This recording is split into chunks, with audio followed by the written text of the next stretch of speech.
வணக்கம் நண்பர்களே, நான் உங்கள் ராஜேந்திரன் பேசுகிறேன்.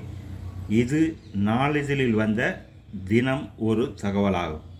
குகை ஓவியங்கள்.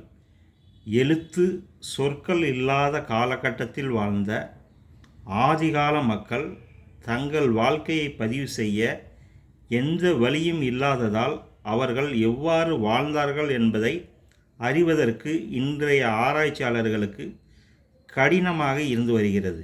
இந்த நிலையில் பல்வேறு குகைகளில் கண்டறியப்பட்ட கற்கால கருவிகள், வாழ்விடங்கள், விலங்குகள் மற்றும் மனிதர்களின் எலும்புகள், குகைகளில் வரையப்பட்ட வரைபடங்களிலிருந்து பெறப்பட்ட தகவல்களை ஒன்றாக இணைத்ததன் மூலம் எப்படி வாழ்ந்தார்கள் என்பது பற்றி ஓரளவு அறிய முடிகிறது.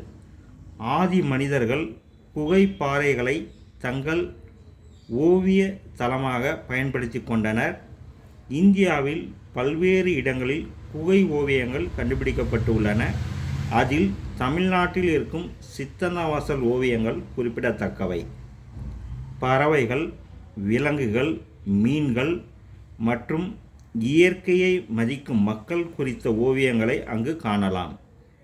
தமிழ்நாட்டின் வேலூர் பகுதியில் அமைந்துள்ள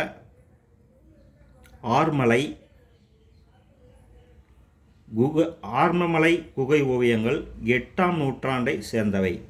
இந்த பாறை ஓவியங்கள் சமண துறவிகளால் உருவாக்கப்பட்டவை. திருப்பத்தூர் மாவட்டத்தில் ஏலகிரி மலையில் தற்போது ஒரு குகையில் இரும்பு கால பாறை ஓவியங்கள் கண்டறியப்பட்டன. விலங்குகளின் மீது மனிதன் ஏறி ஆயுதங்களுடன் சண்டையிடும் காட்சிகள் வரையப்பட்டு இருக்கின்றன. ஒருவர் சிறுத்தையை ஆயுதத்தால் தாக்குவதையும், மக்கள் நடனமாடுவது, போர் வெற்றிகளை கொண்டாடுவது, ஒருவரை பல்லக்கில் சுமந்து செல்வது போன்றும் வரையப்பட்டு உள்ளது. இந்த செய்தி நாளிதழில் வெளியான தினம் ஒரு தகவலாகும். வணக்கத்துடன் உங்கள் ராஜேந்திரன்.